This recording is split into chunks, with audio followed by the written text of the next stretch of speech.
सब जन हम उसी वचन को कंटिन्यू करेंगे।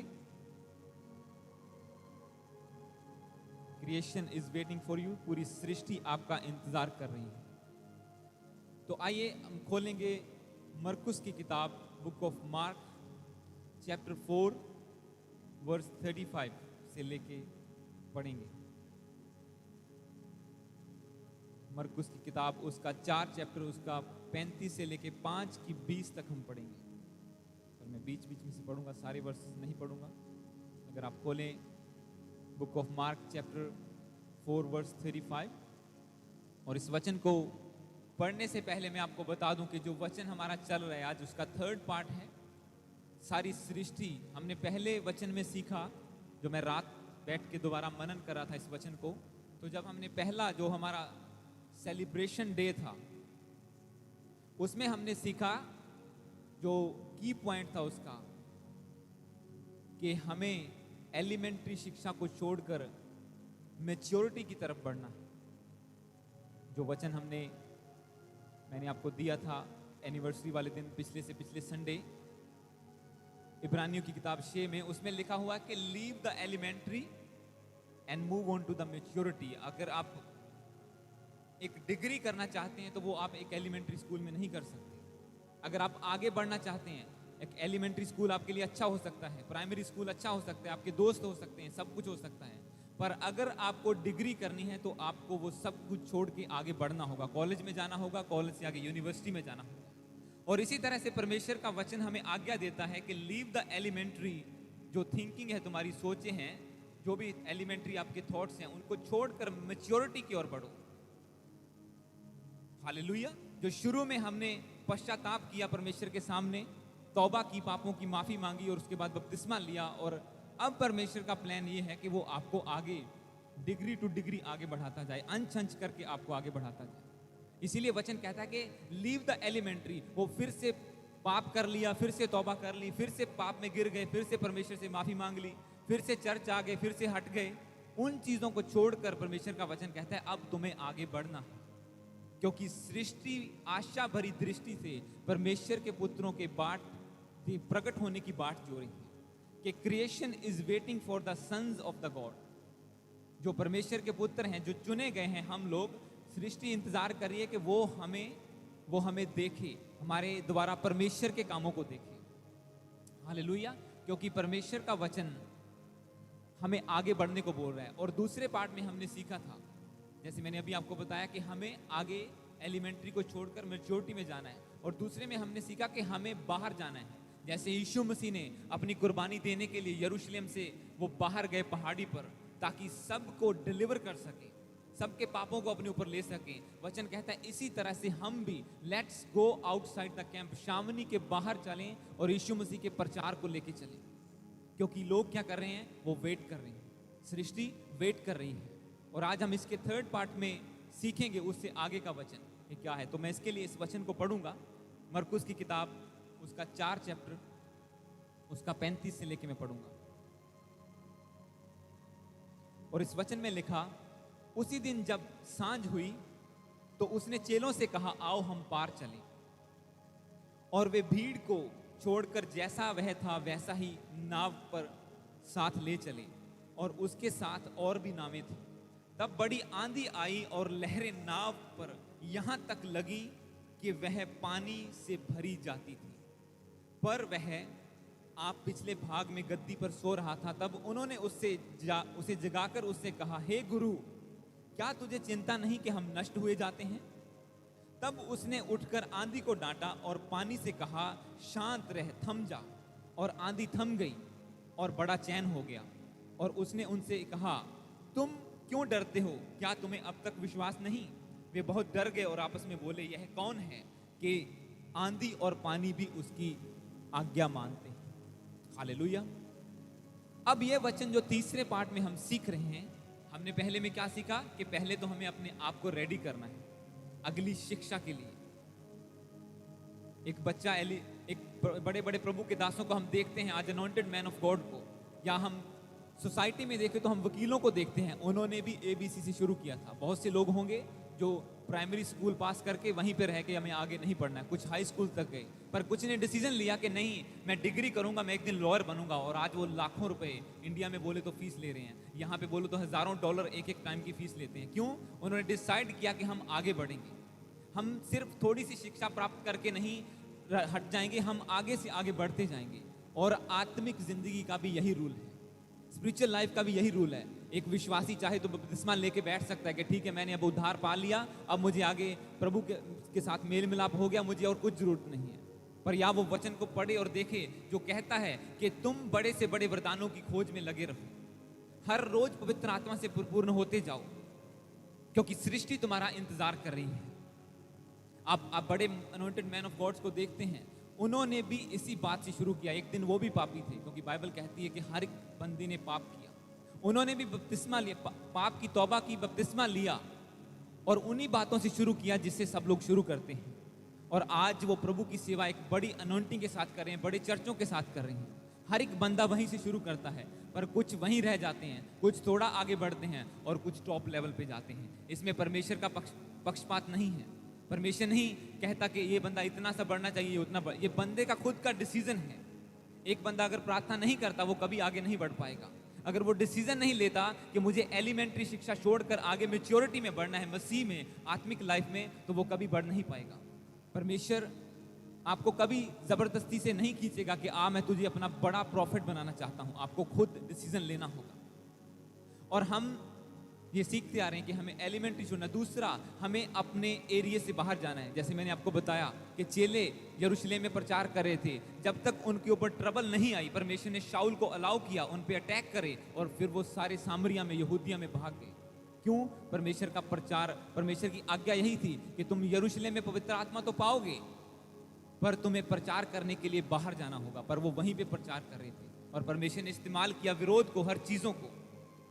और वो वचन हमें भी कहता है कि आओ, जैसे यीशु मसीह शामनी के बाहर गया, जैसे वो गांव से बाहर गया, आओ हम भी उसकी तरह उसके पीड़ा को उठा के, उस दर्द को, शर्मिंदगी को उठा के, क्रूस को उठा के हम बाहर चलें और प्रचार करें, क्योंकि लोग मर रहे हैं, वो वेट कर रहे हैं। और आज का वचन ये कहता है, इस वचन को मैं 35 को दोबारा पढ़ूंगा। इसमें लिखा, उसी दिन जब सांझ हुई तो उसने चेलों से कहा, आओ हम पार चलें। 35 को इंग्लिश में पढ़ूंगा। On the day when evening had come, he said to them, let us go across to the other side.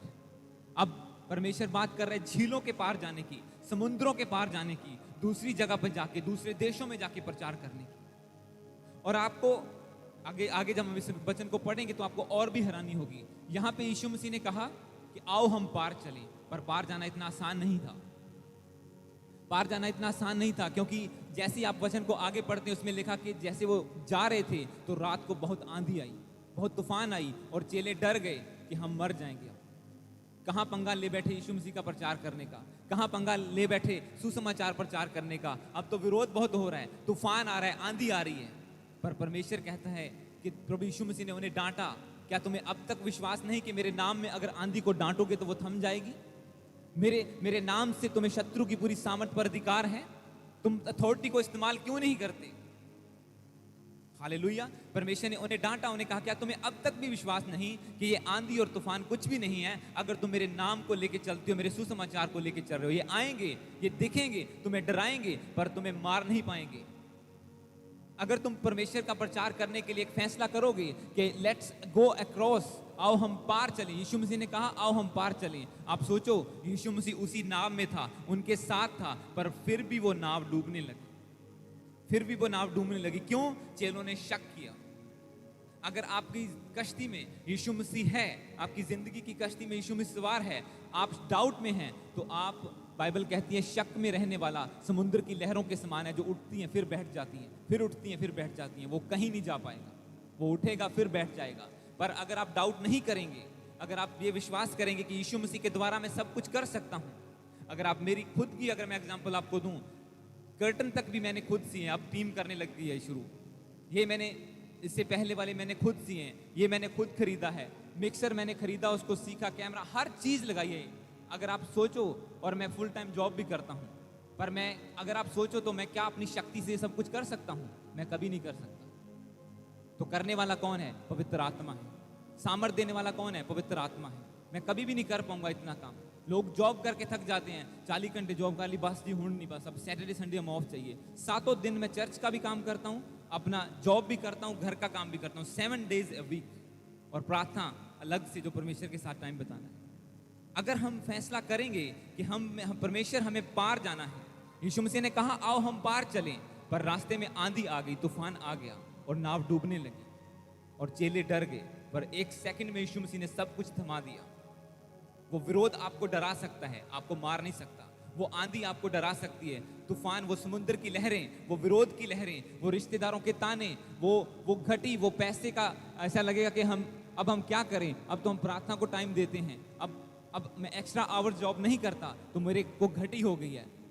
परमेश्वर सब कुछ पूरा करेगा, उसने मेरी जिंदगी में पूरा किया है।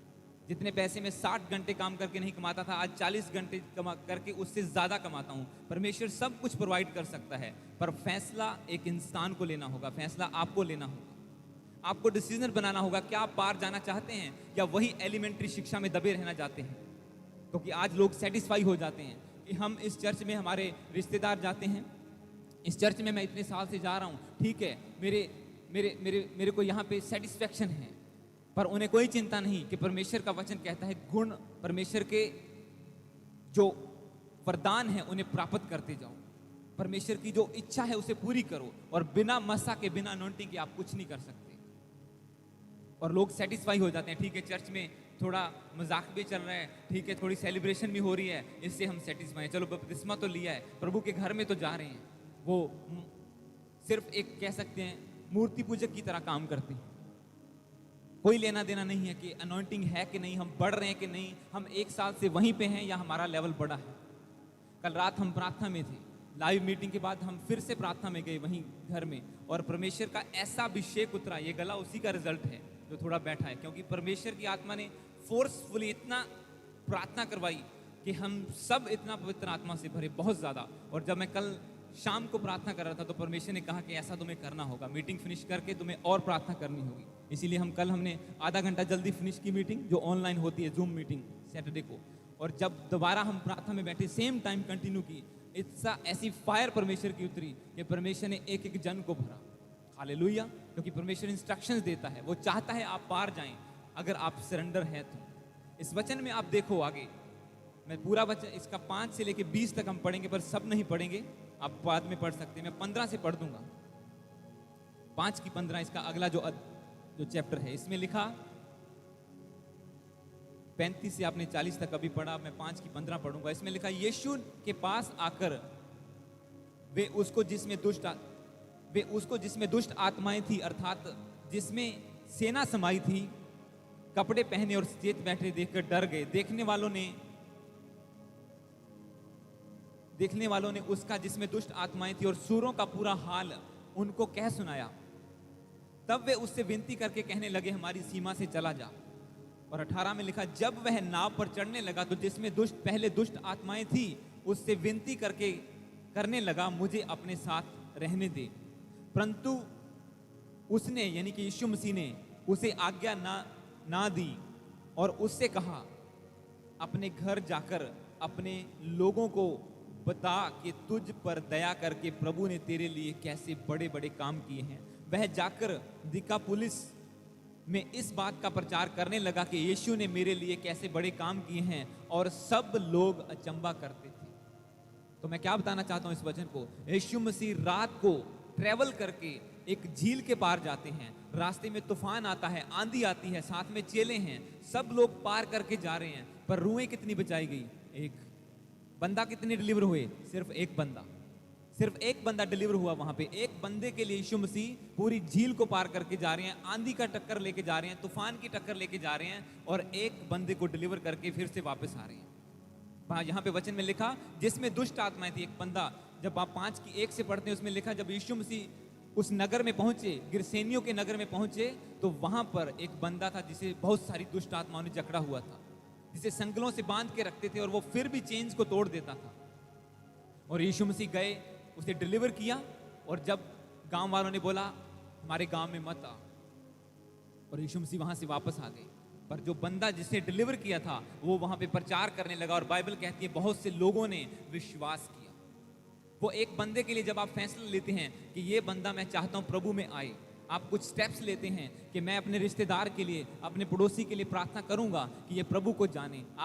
आपको पता नहीं होता वो एक बंदा कितनी रूहों को बचा सकता है। आपकी नज़र में वो एक हो सकता है, आपकी नज़र में हो सकता है कि वो एक ही बंदा है। यार एक बंदे का क्या करना। मैंने आपको बताया मेरे स्पिरिचुअल फादर के चर्च में एक पास्टर जी आए और उन्हें जब आगे बुलाया गया सब पास्टर को, तो एक पास्टर को पूछा गया कि तेरे पास कितनी रूहें हैं, कितने मेंबर हैं तेरे चर्च में। वो बोला सिर्फ एक है। तो उसे प्रोफेसी मिली, तेरा एक 1000 में बदलने वाला बहुत जल्दी। पर एक बंदा कैसे करेगा अगर वो कदम ही नहीं लेगा, अगर वो डर जाएगा, शर्मा जाएगा कि एक बंदे का मैं क्या बताऊं, मैं एक बंदे के साथ क्या चर्च चलाऊं। हम भी थोड़े थे गिनती में जब शुरू किया और उन्हें भी शैतान ने दबाने की कोशिश की, पर जैसे ही हमने फैसले लिए कि नहीं हम सेवा में आगे बढ़ेंगे, तूफान आए, आंधियां आई, और पर रिजल्ट आज आप देख रहे हैं उसका। हालेलुया। आप देखते हैं क्योंकि हम जो कुछ कर रहे हैं वो परमेश्वर के अनुग्रह से करें। जैसे मैंने आपको बताया, एक बंदा सब कुछ मैनेज नहीं कर सकता, सब चीजें ऐड ऑन करना। हर हफ्ते चर्च में हम कुछ नया ऐड करते हैं, किसके द्वारा? क्योंकि परमेश्वर के लिए फैसला हम लेते हैं पर उसे पूरा परमेश्वर करता है। हालेलुया। तो यहाँ पे आप देखो, एक रूह को बचाने के लिए यीशु मसीह पूरी नदी पार करके जा रहे हैं, पूरी झील को पार करके जा रहे हैं, तूफान आंधी की परवाह किए हुए आगे बढ़ रहे हैं, आंधी को तूफा रहे हैं, और एक बंदे को रूह को बचाया। पर जैसे ही वो वापस आए, बाइबल में लिखा, इस 20 को दोबारा पढ़ो, इसमें लिखा, वह जाकर दिकापुलिस में इस बात का प्रचार करने लगा कि यीशु ने मेरे लिए कैसे बड़े बड़े काम किए हैं। और सब लोग अचंबा करते थे जब वो अपनी टेस्टिमनी को शेयर कर रहा था लोगों के साथ। तो लोगों ने विश्वास किया यीशु पर। लोगों ने अचंबा हुआ कि ये बंदा तो सांकलों से जकड़ा हुआ था, इसे तो चेन से बांध के रखते थे, ये बंदा कैसे डिलीवर हो गया। तो वो बताता था, मुझे यीशु मसीह ने डिलीवर किया। आप सोचो, अगर चेलों की तरह यीशु मसीह भी डर जाते कि अगर तूफान आ गया चलो छड्डो वापस जाने, पर उन्हें सब पता था ये क्यों हो रहा है। क्योंकि जब एक रेसलर, एक कुश्ती लड़ने वाला एक मैदान में लड़ता है, एक रिंग में जब फाइट होती है, क्योंकि प्रभु के वचन में लिखा कि तुम इसलिए बुलाए गए हो कि तुम अच्छी कुश्ती को लड़ो, असली फाइट को फाइट करो, ताकि जो मुकुट, जो मेडल तुम्हें परमेश्वर देना चाहता है तुम्हें मिल जाए। एक रिंग में एक जब रेसलर्स फाइट करते हैं, तो एक बंदा जब फाइट करता है दूसरे से, वो बंदा सिर्फ उसे मुक्के मारता है। आपको पता होना चाहिए कि एक रिंग में, एक स्टेडियम में बहुत से लोग बैठे होते हैं। ऐसा नहीं कि विरोध करने वाला उन्हें जाके मुक्के मारे, जो उसके सामने खड़ा होगा वो दोनों आपस में फाइट करते हैं। और ऐसा ही एक क्रिश्चियन बंदे की लाइफ में होता है। वो डर जाता है, मेरी लाइफ में ऐसा क्यों हो रहा, मैंने चर्च जाना शुरू कर दिया, अब ये ट्रबल क्यों आ गई है, मेरे रिश्तेदार क्यों तंग कर रहे हैं, शैतान मुझे तंग कर रहा है। क्योंकि आप रेसलिंग में एंटर कर चुके हैं, आप रिंग में उतर चुके हैं। पर डोंट वरी, आपकी फाइट को लड़ने वाला यीशु मसीह है। आप जीतेंगे, हारेंगे नहीं। वो मुक्के तो पड़ेंगे, आप भी मुक्के मारेंगे अगर आप डर के बैठ जाएं। अगर एक बंदा सोचे, यार ये मुझे क्यों पीट रहा है, इतने लोग बैठे इन्हें तो मार नहीं रहा, ऐसा क्रिश्चियन सोचता है। यार मेरा पड़ोसी भी तो है, इन्हें तो शैतान तंग नहीं करता, मुझे क्यों कर रहा है। क्योंकि रिंग में आप हैं, वो नहीं है। रिंग में उस रेसलिंग राउंड में एक रेसलर है, बाकी ऑडियंस है, वो देखने वाले लोग हैं, आप लड़ने वाले हैं। हालेलुया। पर जैसे आप फाइट में उतरेंगे, यीशु मसीह खुद आपकी फाइट को लड़ेगा, वो आपको स्ट्रेंथ देगा उस फाइट को करने के लिए। हो सकता है आपके मुक्के लगें, अगर एक रेसलर की, एक फाइट करने वाले के एक मुक्का लगे और वो बैठ जाए, यार मेरा तो कुछ नहीं होगा, ये तो मुझे मारता है, तो वो हार जाएगा, मेडल उसे मिल जाएगा, वो जीत जाएगा। और अगर वो फैसला करे कि नहीं मैं उठूंगा, मैंने प्रैक्टिस की है, मैंने ट्रेनिंग की है और मैं आगे बढ़ूंगा, तो जीत उसकी होगी। उसे ये कंप्लेंट करने की जरूरत नहीं है कि ये मेरे साथ क्यों फाइट कर रहा है, क्यों ये मुझे मुक्के मार रहा है, क्यों बाकी लोगों को क्यों नहीं मार रहा है, इतने लोग बैठे हुए हैं, हजारों लोग स्टेडियम में हैं। क्योंकि वो उसे नहीं ये भूलना चाहिए, कृष्ण को नहीं भूलना चाहिए कि रिंग में आप हैं, फाइट में आप हैं। बाकी लोग ल्यूकवार्म हो सकते हैं, वो इधर उधर जाने वाले हो सकते हैं। आपने चर्च जाने का फैसला किया है, आपने यीशु मसीह के साथ चलने का फैसला किया है, आपने अपनी लाइफ यीशु मसीह को दी है, और अब उसे चलाने के लिए आपको अपनी लाइफ सरेंडर करनी होगी, ताकि यीशु मसीह आपको अपनी तरीके से चला सके, आपको डिलीवर कर सके, आपको इस्तेमाल कर सके, और आपको वहां लेके जा सके जहां पे आपको लेके जाना चाहता है वो। जैसे उसने चेलों से कहा, चेलों ने अपने आप को सरेंडर किया, उसने कहा आओ हम पार चलें। और प्रभु यीशु मसीह सबको बोलते हैं आओ पार चलें, ताकि प्रचार करें, ताकि सृष्टि जो इंतजार कर रही है, आओ हम उन लोगों को डिलीवर कर सकें। हालेलुया। हम अगले वचन को पढ़ेंगे इसके साथ। पहला पतरस उसका दूसरा चैप्टर लास्ट में आपको मिलेगा। 1 पीटर चैप्टर 2 वर्स 1 से लेके 3 तक। पहला पत्रस उसका दूसरा चैप्टर उसका 1 से लेके 3 तक हम पढ़ेंगे।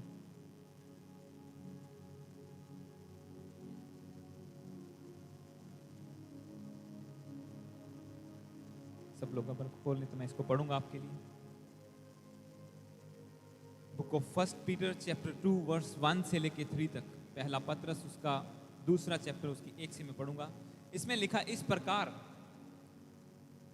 हर वैर भाव और छल और कपट और ढा और निंदा को दूर करके नए जन्मे हुए बच्चों के समान निर्मल आत्मिक दूध की लालसा करो, ताकि उसके द्वारा उद्धार पाने के लिए बढ़ते जाओ, क्योंकि तुमने प्रभु की कृपा का स्वाद चख लिया है।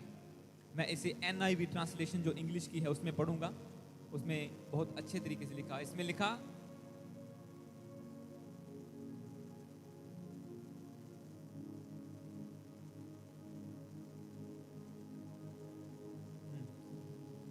तो इसमें लिखा long for pure spiritual milk to grow up into salvation.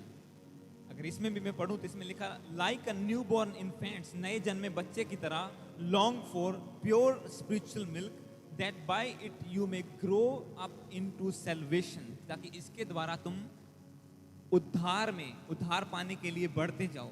You grow up into salvation, तुम सैल्वेशन में, मुक्ति में बढ़ते जाओ, उद्धार में बढ़ते जाओ। और इसमें लिखा क्योंकि तुमने प्रभु की कृपा का स्वाद चख लिया है। अब तुमने प्रभु के अनुग्रह का, तो ये वचन बताता है, ये भी हमें आगे बढ़ने के लिए बोलता है कि तुमने एक बार प्रभु के अनुग्रह को चख लिया है। तुम पाप में थे, तुम बीमारी में थे, यीशु मसीह ने तुम्हें डिलीवर किया, तुम्हें आजाद कर दिया है, तुम्हें पापों से आजाद कर दिया है, तुमने बपतिस्मा ले लिया, मतलब आपने टेस्ट कर लिया है प्रभु के अनुग्रह को कि वो पापियों से प्रेम करने वाला परमेश्वर है। उसने हमें हमारे पापों की सजा नहीं दी, उसने हमें हमारे पापों को धोकर अपने लहू से हमें शुद्ध करके हमें शुद्ध मन दे दिया, अपना पवित्र आत्मा हमें बसा दिया। मतलब हम टेस्ट कर चुके हैं कि परमेश्वर कैसा है। अब वचन ये कहता है कि अब तुम्हें क्या करना है, अब तुम्हें आत्मिक दूध पीते जाना है, ताकि तुम सैल्वेशन में, उद्धार में बढ़ते जाओ। अब हम सोचेंगे उद्धार में बढ़ना क्या बात है, एक बार यीशु मसीह पर विश्वास किया, बपतिस्मा लिया, उद्धार हमें मिल गया, सैल्वेशन हमें मिल गई है। पर वो एक लिमिट नहीं है। परमेश्वर लिमिटेड परमेश्वर नहीं है, वो आपके हर हिस्से को उद्धार देना चाहता है। वो कहता है आत्मिक दूध की, यानी कि प्योर स्पिरिचुअल मिल्क, ऐसा वचन जिसमें मिलावट ना हो, ऐसा चर्च जहां पे करप्शन ना हो, ऐसी संगति जहां पे लोग ढा, निंदा, वैर विरोध ना करें। इसको दोबारा पढ़ो 2:1 से। इसलिए सब प्रकार के वैर भाव और छल और कपट और ढा और निंदा को दूर करके नए जन्मे हुए बच्चों के समान निर्मल आत्मिक दूध की लालसा करो, जिससे ताकि उसके द्वारा उद्धार पाने के लिए बढ़ते जाओ। निर्मल आत्मिक दूध, प्योर स्पिरिचुअल मिल्क, जो परमेश्वर का वचन है। जब एक बंदा बपतिस्मा लेता है, वो एक नए जन्मे बच्चे की तरह होता है, आपका आत्मा में जन्म होता है। पर वो एक माँ बाप कभी नहीं चाहता कि उनका बच्चा उसी उम्र का रहे, कि वही बस छोटा सा रहे। वो चाहेंगे वो बढ़े, उसके कद बढ़े, उसके अंग बढ़े, और एक दिन वो एक अच्छा पर्सनैलिटी बन के निखरे सोसाइटी में। और ऐसे ही परमेश्वर चाहता है। वो नहीं चाहता आपने बपतिस्मा ले लिया, पापों की तौबा कर ली और आप वहीं पे गोलमोल होते रहें, फिर पाप कर लिया, फिर आ गए, फिर माफी मांग ली। परमेश्वर माफ करेगा, पर आपका लेवल नहीं बढ़ेगा। वो माफ करके आपको फिर से गले लगा लेगा। वो माफ करने वाला, दया करने वाला परमेश्वर है। पर वचन कहता है एक बार आपने टेस्ट कर लिया कि परमेश्वर अनुग्रहकारी है, अब तुम प्योर स्पिरिचुअल मिल्क की, आत्मिक दूध, परमेश्वर के वचन को ले लेके, उसके मसा को ले लेके आगे बढ़ते जाओ। इसमें सैल्वेशन में अब तुमने अपनी सोल का, अपनी आत्मा का उद्धार पा लिया। तुम्हारी आत्मा नाश नहीं होगी, क्योंकि तुमने बपतिस्मा ले लिया है, यीशु मसीह पर विश्वास कर लिया है। तुम्हारी आत्मा का नाश नहीं होगा। अब तुम्हें उद्धार में आगे बढ़ना है। जब वचन में लिखा है उसे अंगीकार करो, मैं बचा हूं, मेरा घराना बचाया जाएगा। तुम्हें उस सैल्वेशन को आगे लेके जाना है। तुम्हें सैल्वेशन को अपने परिवार में लेके जाना है। उनके लिए प्रार्थना करनी है, फास्टिंग करनी है, प्रार्थना करनी है। उनके लिए वचनों को डिक्लेयर करना है। अब उस उद्धार को अपने फाइनेंस में लेके आना है। जो घटी में जी रहे थे, फिर बीजों को बोना, टाइट देना, ऑफरिंग देना, आपका उद्धार आपके फाइनेंस में एंटर कर जाएगा। आप उद्धार को बढ़ा सकते हैं। वचन ये कहता है कि long for pure spiritual milk that by it you may grow in up to salvation. Grow up into salvation, grow up करना है आपको सल्वेशन में। कि सिर्फ आत्मा की मुक्ति से बात नहीं बनेगी, सोसाइटी में दिखाने के लिए आपका अच्छा फाइनेंस भी होना चाहिए कि परमेश्वर हमें फाइनेंशियली भी ब्लेस करने वाला है। अच्छा परिवार होना चाहिए कि परमेश्वर पूरी फैमिली को ब्लेस करने वाला परमेश्वर है। अच्छा दिमाग, अच्छी सोच, वैर झगड़ा सब कुछ माफ करके एक अच्छा प्रेम करने वाला इंसान बन के आपको सामने आना है, ताकि परमेश्वर का उद्धार आप दिखा सकें। प्रभु कहता है उद्धार में बढ़ो, स्पिरिचुअल मिल्क, आत्मिक दूध पीते जाओ, परमेश्वर का वचन पढ़ते जाओ, चर्च में आओ, संगति में आओ, मसा को रिसीव करो और हर हफ्ते, हर रोज बढ़ो आगे अपने उद्धार में। आज बपतिस्मा लिया, आज तुम्हारा सैल्वेशन हुआ, तुम्हारी सोल बच गई, तुम्हारी रूह नाश नहीं होगी। कल वचनों को डिक्लेयर करो, तुम्हारे घर वाले बचाए जाएंगे। परसों तुम्हारा फाइनेंस आगे बढ़ेगा, फिर तुम अपने मोहल्ले को बचा सकोगे, फिर पूरे नगर को, पूरे देश को बचा सकोगे। क्योंकि परमेश्वर का उद्धार लिमिटेड नहीं है कि एक बंदा बचाया गया और बस खत्म बात। जब यीशु मसीह एक बंदे को डिलीवर करके आए, परमेश्वर ने कहा जा और अपने लोगों को बता कि तेरे लिए प्रभु ने कैसे बड़े काम किए। परमेश्वर ने कहा इस उद्धार को लिमिटेड मत रख, अपने नगर में फैला दे इसे, इस सैल्वेशन को प्रीच कर, और आप लोग भी इस पर विश्वास करेंगे। और वैसा ही हुआ जैसे उसने प्रीच किया, क्योंकि परमेश्वर का वहां जाना व्यर्थ नहीं गया। एक रूह बचाई उसने, और एक रूह के द्वारा और रूहें भी बचाई गई। आपको परमेश्वर ने इसलिए नहीं चुना कि ठीक है आप बचाए गए हैं और बाकी सब मूर्ति पूजा करते रहें, इधर उधर भटकते रहें। आपको परमेश्वर ने रिस्पॉन्सिबिलिटी दी है कि आप बचाए गए हैं। अपने घर वालों को बचाना आपकी रिस्पॉन्सिबिलिटी है, अपने नगर को बचाना, रिश्तेदारों को बचाना आपकी रिस्पॉन्सिबिलिटी है। हालेलुया, ये हमारी जिम्मेवारी है कि हम परमेश्वर के उद्धार को, उसके उद्धार में बढ़ते जाएं और आगे प्रचार करते जाएं और लोगों को बचाते जाएं। क्योंकि प्रभु कहता है ताकि उसके द्वारा उद्धार पाने के लिए बढ़ते जाओ। किसके द्वारा? पर एक बंदा कैसे बढ़ेगा, एक बंदा कैसे उद्धार को आगे लेके जाएगा? जब उसकी संगति ही अच्छी नहीं है, जब वो अच्छी एक लिमिट में रहता है, उसकी खुद की एक लिमिट है। क्योंकि परमेश्वर कहता है, वचन कहता है हर एक चीज की लिमिट है, पर परमेश्वर का वचन लिमिटलेस है, उसकी कोई लिमिट नहीं है। जितना आप डिक्लेयर करेंगे, जितने वचन डिक्लेयर करते जाएंगे, उतना आप बढ़ते जाएंगे। उसकी कोई लिमिट नहीं है। आप लिमिटलेस इंसान बन सकते हैं। हर चीज का पृथ्वी के ऊपर एक लिमिट रखी गई है, पर वचन की, परमेश्वर की व्यवस्था की कोई लिमिट नहीं। उसे आप लिमिटलेस इस्तेमाल कर सकते हैं और लिमिटलेस आगे बढ़ सकते हैं। कोई दुनिया की ताकत आपको रोक नहीं पाएगी आगे बढ़ने से। हालेलुया। आपको क्या लगता है अगर हम खड़े, हमें रोकने की कोशिश नहीं की शैतान ने? अगर वो यीशु मसीह को रोक सकता है एक रूह को बचाने के लिए, तो वो कितना हमें रोकेगा, कितना आपको रोकेगा? वो रोकता है। पर अगर हम वचन में बड़े हुए हैं, अगर हमने वाकई, एक बच्चे को अगर दूध ना मिले वो ग्रो नहीं करेगा। उसे शुरू में अपनी माता का मिल्क चाहिए, फिर फॉर्मूला जो चीजें भी चलती हैं उसे फीड चाहिए। इसी तरह एक आत्मा में अगर आप फीड नहीं देंगे, अपनी आत्मा को मिल्क नहीं देंगे, वचन का मिल्क, आत्मिक, यहाँ पे लिखा आत्मिक, spiritual, pure spiritual milk, spiritual milk, और वो भी प्योर होना चाहिए, मिलावट वाला नहीं होना चाहिए। कि ठीक है कदी कदी पाप कर लिया, कोई गल नहीं, यीशु मसीह माफ कर देता है। नॉर्मली ये पोला प्रीच होता है, ये ल्यूक वॉर्म प्रीच होता है, ठंडा प्रचार होता है चर्चों में, स्पेशली फॉरेन में। पर परमेश्वर का वचन सच्चा, और बाइबल कहती वो आग की तरह ताया हुआ है, वो फायर की तरह है। वो या तो जला देगा या प्योर कर देगा। अगर सोना है तो वो चमकेगा, तूड़ी है तो वो जल जाएगी। हालेलुया। क्योंकि परमेश्वर का वचन फायर की तरह आता है, वो जलाएगा चीजों को जो जो दुष्ट की ओर से है, जो शैतान की ओर से आपकी जिंदगी में जो पाप है उसे वो भस्म करेगा, और जो सोना है आपके अंदर, जो गिफ्ट है, वो उसे चमका देगा, उसे फायर के साथ। हालेलुया। क्योंकि ऐसा नहीं है कि परमेश्वर कॉम्प्रोमाइज कर लेता है पाप के साथ, वो नहीं करेगा। अब एक बंदा, ताकि मैं इसको पूरा कर सकूं, हम अगले वचन को पढ़ेंगे इसी का। इसके 2 चैप्टर, पहला पत्रस उसका 2 की 9 और 10 को मैं पढ़ूंगा।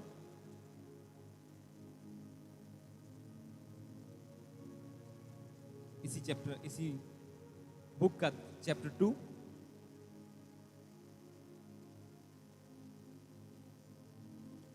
हमने 1 से 3 तक पढ़ा, अभी इसका 9 और 10 को मैं पढ़ूंगा। इसमें लिखा, पर तुम एक चुना हुआ वंश और राजपदधारी याजकों का समाज हो और पवित्र लोग और परमेश्वर की निज प्रजा हो, इसलिए कि जिसने तुम्हें अंधकार से अपनी अद्भुत ज्योति में बुलाया है उसके गुण प्रकट करो।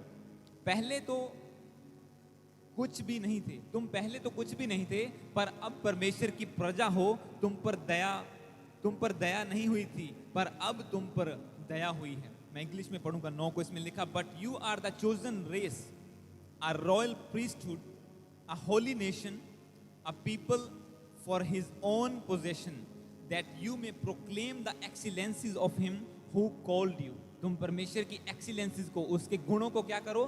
प्रकट करो। परमेश्वर का वचन कहता है तुम एक चुने हुए लोग हो। वचन, ये देखो कितना वचन हमें, एक बंदे को परमेश्वर क्या क्या बोल रहा है, उसका वचन कि तुम चुने हुए हो, परमेश्वर के राजपदधारी, एक रॉयल लोग हो, उसके याजकों का प्रीस्टहुड हो। तुम प्रीस्ट हो, तुम याजक हो, तुम पवित्र लोग हो और तुम परमेश्वर के अपने लोग हो, जिन्हें परमेश्वर ने इसलिए नहीं चुना कि चुना और बस बैठा दिया और बैठे रहो बस। बाइबल कहती है कि परमेश्वर ने इसलिए तुम्हें बुलाया, तुम्हें चुना है ताकि तुम उसके गुणों को प्रकट करो। Hallelujah. You may proclaim the excellencies of him who called you. जिस परमेश्वर ने तुम्हें बुलाया है, तुम उसके गुणों को अपने द्वारा प्रकट करो, क्योंकि वचन कहता है कि लोग तुम्हें देखकर, तुम्हारे कामों को देखकर पिता की महिमा करेंगे जो स्वर्ग में है। वो उसे नहीं देख सकते। आज अगर आप यीशु मसीह को बोलो, हाँ यीशु मसीह जीवित परमेश्वर है, बंदा बोलेगा कहाँ है, दिखा। क्या आप उसे दिखा सकते हैं? नहीं दिखा सकते, क्योंकि अब वो आत्मा में है, वो शरीर में नहीं है। वो कुछ टाइम के लिए शरीर में आया, पर हाँ आप उसे दिखा सकते हैं जब आप खुद यीशु मसीह की आत्मा पाकर आप खुद प्रचार में आगे बढ़ेंगे। तो परमेश्वर का वचन कहता है कि उसके गुणों को प्रकट करो। पर एक बंदा गुणों को प्रकट करे कैसे? क्वेश्चन यहां पे आता है। मैं इसी चैप्टर का आगे पढ़ूंगा 13 को। पहला पत्रस उसका फिलिपियों 2 की 13 को हम पढ़ेंगे। अगर आप बुक फिलिपियों की किताब निकालें, फिलिपियंस, इससे पीछे अगर आप आएंगे आपको मिल जाएगी।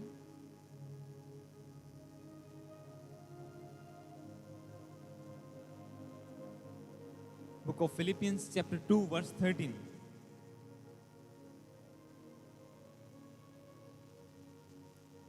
फिलिपियों की किताब उसका दूसरा चैप्टर, उसकी 13 को मैं पढ़ूंगा। हम पहले पढ़ चुके हैं इसको पहले sermon में,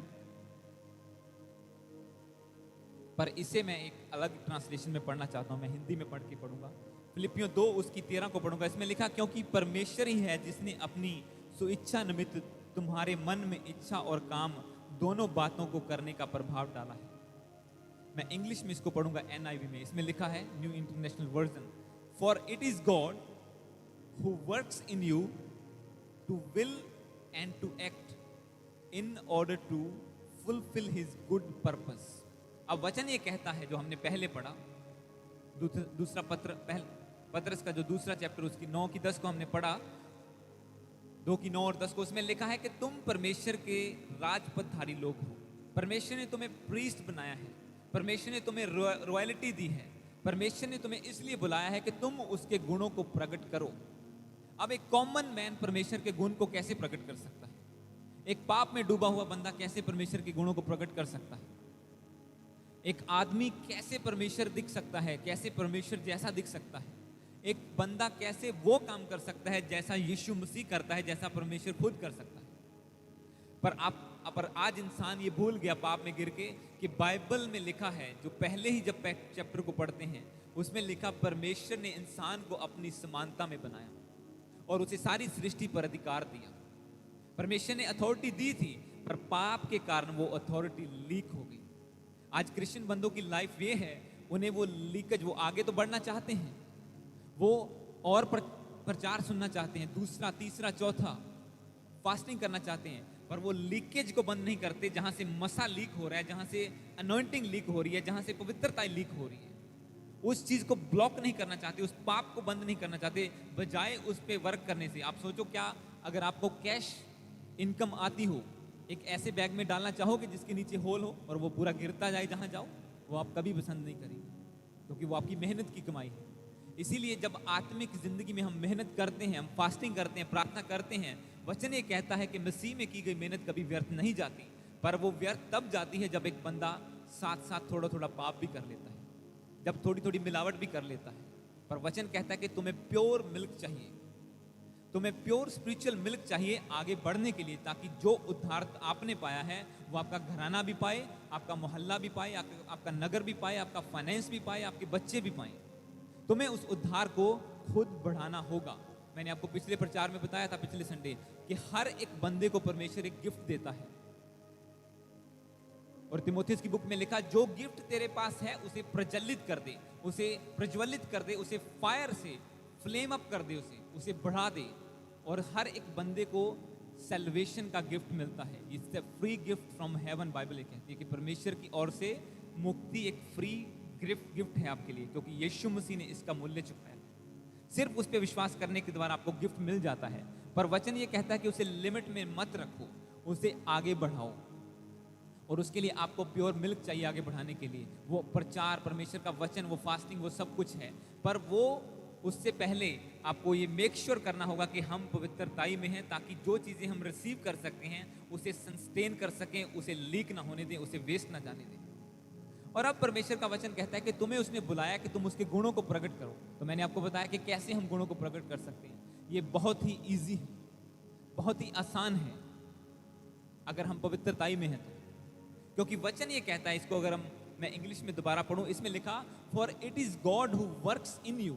जो परमेश्वर खुद है वो तुम में काम करता है, ताकि वो अपने पर्पस को तुम्हारे अंदर पूरा कर सके। जिस इच्छा से उसने तुम्हें बुलाया है, तुम्हारे द्वारा गुणों को प्रकट करने की इच्छा, कि ये इंसान को मैंने चुना है, अगर ये पवित्रताई में चलेगा। कल रात मैंने आपको प्रचार के बताया कि दाऊद को परमेश्वर कहता है अपने दास के द्वारा, अपने नबी के द्वारा उसके पास मैसेज भेजा कि दाऊद, मैं तुझे इतना कुछ मैंने दिया, मैंने तुझे राजा बनाया, तुझे राजमहल दिया, पैसा दिया, सब कुछ दिया, मैं तुझे और भी बढ़ाने वाला था, पर तूने पाप क्यों किया? अगर ये कम था मैं तुझे और भी देता, but why have you sin against the God? तुमने परमेश्वर के खिलाफ पाप क्यों किया? तो पाप ने क्या किया? उसकी उस ग्रोथ को स्टॉप कर दिया। जो राजा जिसके सामने कोई खांसता नहीं था, वो खुद जंगल में भागा।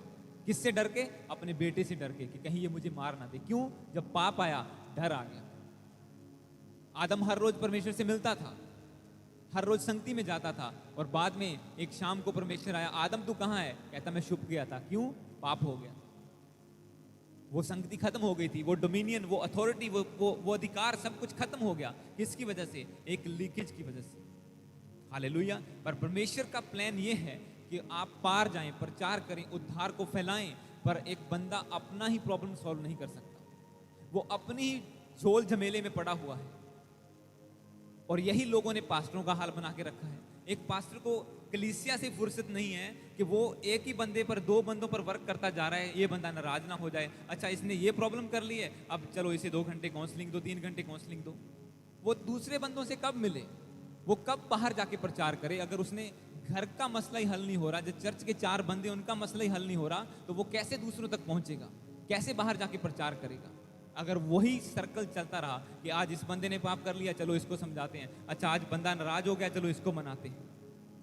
इन चीजों से एक पास्टर को, एक मैन ऑफ गॉड को फुर्सत मिलेगी तो वो आगे दूहों को बचाने का काम कर पाएगा ना। तो तभी या विश्वासी भी हम बोले, टीम भी बोले, हर एक जन जो चर्च में आता है, तभी वो आगे बढ़ पाएंगे। क्योंकि बाइबल में लिखा, निंदा, झगड़े, ढा, ये चीजों को खत्म करके प्योर स्पिरिचुअल मिल्क को पियो और तुम आगे बढ़ो यीशु मसीह के नाम। हालेलुया। स्पिरिचुअल मिल्क को पियो और तुम आगे बढ़ो, उद्धार को फैलाओ अपने रिश्तेदारों में, अपने घर में, नगरों में। और यह वचन कहता है कि तुम्हें जोर लगाने की जरूरत नहीं है, for it is God who works in you. परमेश्वर खुद, इसको मैं हिंदी में पढ़ूंगा क्योंकि परमेश्वर ही है जिसने अपनी सुइच्छा निमित्त तुम्हारे मन में इच्छा और काम दोनों बातों को करने का प्रभाव डाला है। वो कहता है परमेश्वर खुद तुम्हारे अंदर काम करता है, ताकि जैसी तुम्हारी इच्छा है परमेश्वर का प्रचार करने की, आगे बढ़ने की, वो उसके लिए तुम्हें पावर भी दे सके। वो विल और पावर दोनों देता है। इंसान की विल पावर काम नहीं करती है, उसे उसकी विल अगर परमेश्वर की विल से मैच कर रही है तो परमेश्वर उसे पावर भी देगा उस विल को पूरा करने के लिए। अगर आपकी विल है, आपकी इच्छा है कि परमेश्वर हम चाहते हैं तेरा प्रचार सब जातियों में फैलाएं, सब कम्युनिटी को बुलाएं, सब हर एक बंदा, हर जुबान तेरे आगे इकरार करे कि यीशु प्रभु, हर घुटना तेरे आगे टिके, अगर आपकी ये इच्छा है, परमेश्वर उसे काम करने के लिए आपको ग्रोथ देगा, आपको पावर भी देगा सब कुछ करने। मेरे स्पिरिचुअल फादर बोल रहे थे, बोले मेरे पास, पास्टर अमृत संधू जी बोले कि मेरे पास मेरे बहुत से स्पिरिचुअल सन आते हैं, वो कहते हैं हमें डर लगता है हम लाइव कैसे जाएं। उन्होंने मुझे कंग्रेचुलेट भी किया, वो बोले कि हाँ तुम रेडियो पे जा रहे हो, तुम लोग लाइव कर रहे हो, सब कुछ कर रहे हो, तुम बेस्ट कर रहे हो, परमेश्वर तुम्हें बढ़ाएगा। लोग डरते हैं कि हम कैसे जाएं, चर्च चल रहा है, गैदरिंग है, सब कुछ है, पर लाइव जाने में डर लगता है। क्यों? पूरी दुनिया सुनेगी, कुछ गलत बोल दिया तो कैसे बोलें, कैसे ऐसा मैसेज दें जो सबके लिए हो। इसलिए मैंने रेडियो पे बताया था लास्ट सैटरडे, मैं बोला ये तो छोटे छोटे पॉपकॉर्न है जो आपको हम देते हैं, असली पनीर तो यहाँ पे मिलता है चर्च में आके, असली मैसेज तो यहाँ पे मिलता है। ये तो थोड़ा थोड़ा है कि तुम्हें डाइजेस्ट हो जाए, कि ठीक है पता चल जाए यीशु मसीह कौन है, कैसे काम करता है। अगर रियल खाना खाना है, अगर असली आत्मिक दूध पीना है तो चर्च में आना पड़ेगा तुमको, रेडियो पे सब कुछ नहीं बोला जा सकता। हालेलुया। तो ये परमेश्वर ही है जो बुद्धि देता है, जो ज्ञान देता है, जो इच्छा और पावर दोनों देता है, ताकि आप उस लेवल पर काम कर सके। रेडियो पे प्रचार करना है, कैसा करना है, चर्च में कैसा करना है, किसी नए बंदे के पास बैठे हो कैसा बोलना है उसे। कहां से हिम्मत आएगी जब 10 बंदे अन्य जाति वाले बैठे होंगे। तो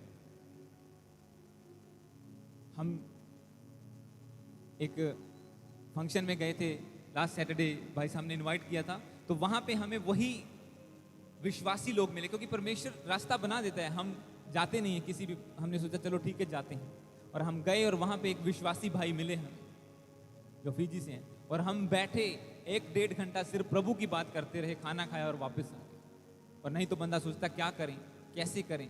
ये हम पार्टियों में इन चीज़ों में जाना बंद कर दिया, हमने नहीं जाते हैं क्योंकि अलग अलग चीज़ें होती हैं। पर परमेश्वर अगर आपको विल देता है, वो आपको पावर भी देता है। अब हम वहाँ से मिले और वहाँ हमारे साथ कोई दूसरा बंदा बैठा था, हम यीशु मसीह की बात कर रहे हैं, प्रभु के उद्धार का, उसके कामों का बात कर रहे हैं, और ये बंदा बैठा सुन रहा है।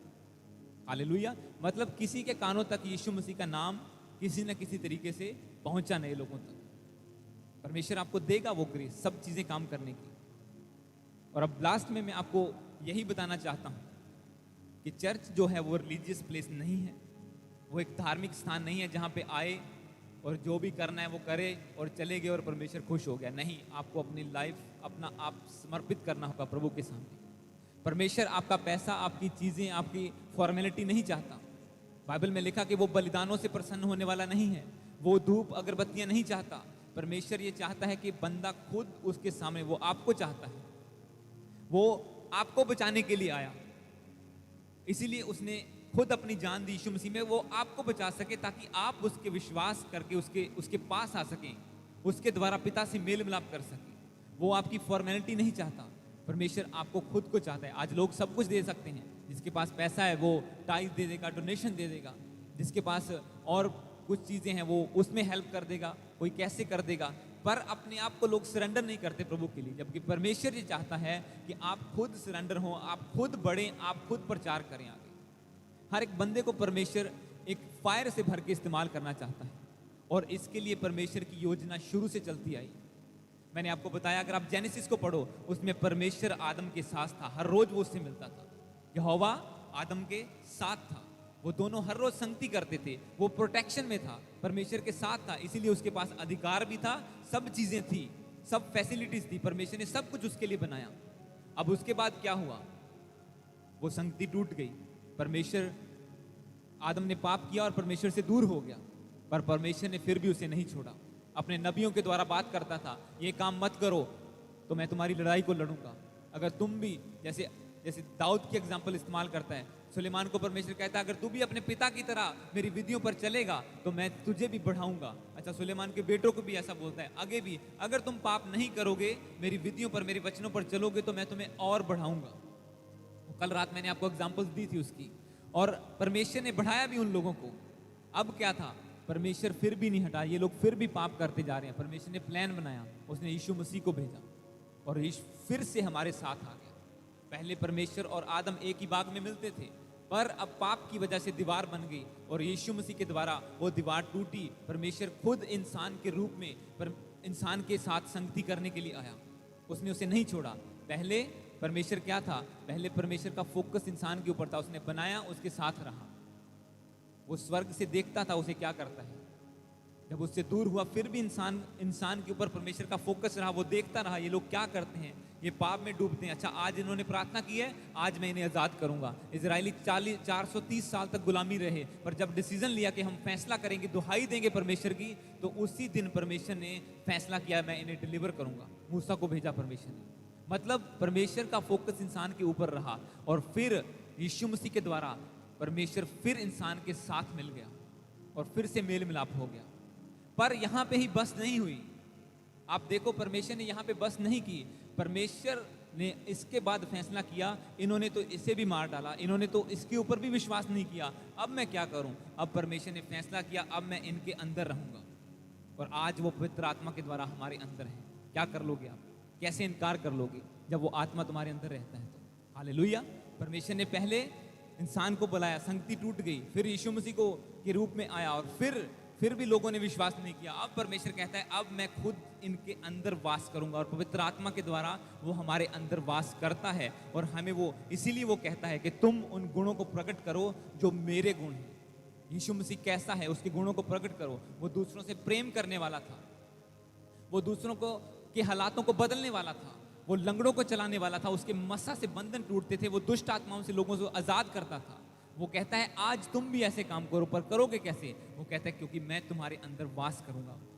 हालेलुया। ये क्योंकि हमने वचन क्या पढ़ा, परमेश्वर ही है जो सामर्थ देता है, परमेश्वर जो विल देता है वो पावर भी देता है। वो पावर क्या है? वो पवित्र आत्मा है। इसलिए उसने कहा, चेलों को कहा, ठहरे रहो, प्रचार करने मत जाओ जब तक तुम स्वर्ग से सामर्थ ना पालो, जब तक पवित्र आत्मा ना उतरे। यरूशलेम में बाट जोते रहो, क्योंकि उसे पता था बिना जब तक मैं इनके अंदर वास ना करूंगा ये प्रचार नहीं कर पाएंगे। और आज परमेश्वर हर एक को बोलता है, जाओ प्रचार करो, उस पार चलो, लोगों में उद्धार फैला दो। पर तुम्हें डरने की जरूरत नहीं है, क्योंकि अब मैं तुम्हारे सिर्फ साथ ही नहीं हूं, मैं तुम्हारे अंदर भी हूं। हालेलुया। और हर एक क्रिश्चियन के जो बपतिस्मा लिया हुआ बंदा है, परमेश्वर उसके अंदर वास करता है, उसका आत्मा, चाहे उसे फील हो ना हो, कुछ भी हो, वो आपके साथ रहता है, आपके अंदर रहता है। अगर आप खुद उसका इनकार ना करें, अगर आप उसे वर्क करने देंगे, तो आप उसके काम को देखते जाएंगे। पर अगर आप खुद अपनी मनमार्जी करेंगे तो कुछ नहीं होगा। फिर वो आपके अंदर वास करता रहेगा, आपको अकेला तो नहीं छोड़ेगा, अपने वचन को नहीं तोड़ेगा, पर वो उद्धार, वो बड़ी सल्वेशन, वो बड़ी जो क्रिएशन आपकी वेट कर रही है, आपके रिश्तेदार वेट कर रहे हैं कि ये बंदा चर्च जाना शुरू हो गया, देखते हैं क्या बनता है इसका। वो वेट कर रहे हैं आपका, पर आपको पता नहीं है। आप ल्यूक वो वहीं जा रहे हैं, हालेलुया आमीन बोला करे, आगे फिर सोंगे, फिर उठ के काम पे चले गए, फिर वापस आ गए। कोई प्रेयर नहीं, कोई फास्टिंग नहीं, कुछ नहीं है। हालेलुया। क्योंकि जो बदलाव आपके द्वारा परमेश्वर ने करना है, आपके परिवार में, आपके मोहल्ले में, आपकी जॉब पर, वो आप ही को इस्तेमाल करके करेगा। और वो करता है यूज हर एक बंदे को। और मेरा विश्वास है कि हम स्पेशली जो चर्च में रेगुलर आप आते हैं, आप देख रहे हैं परमेश्वर के काम कैसे बढ़ रहे हैं। परमेश्वर की बड़ी योजना है हमारे ऊपर। ये आज आपको पता चले या ना चले, आने वाले 1 साल में पता चल जाए, 2 साल में पता चल जाए, ये परमेश्वर आपको दिखाएगा खुली आंखों से कि कैसी योजना है उसकी हमारे ऊपर। वो मुझे दिखाता है, मैं इसीलिए आपको बोलता हूँ, इसीलिए मैं उस पर वर्क करता हूँ, दिन रात काम करता हूँ, 7 दिन काम करता हूँ कि परमेश्वर की योजना पूरी हो जो हमारी जिंदगी में। आज बेशक हम लग सकते हैं कि नहीं, हमसे क्या होगा, हम थोड़े से लोग हैं। नो, परमेश्वर छोटे झुंड को बढ़ाने की भी ताकत रखता है। जो विल देता है वो पावर भी देता है। अगर उसने इच्छा दी है कि हम पूरी कम्युनिटी में प्रचार करें, तो वो पावर भी देगा, और उसने दी भी है और आगे भी बढ़ा रहा है। अब उसे बढ़ाना हमारा काम है। हालेलुया। तो गॉड ब्लेस यू। प्रभु आप सबको ब्लेस करें इस वचन के द्वारा। आइए हम प्रार्थना में जाएंगे। ऑनलाइन लोग आप सब ब्लेस्ड हैं परमेश्वर के इस वचन के द्वारा।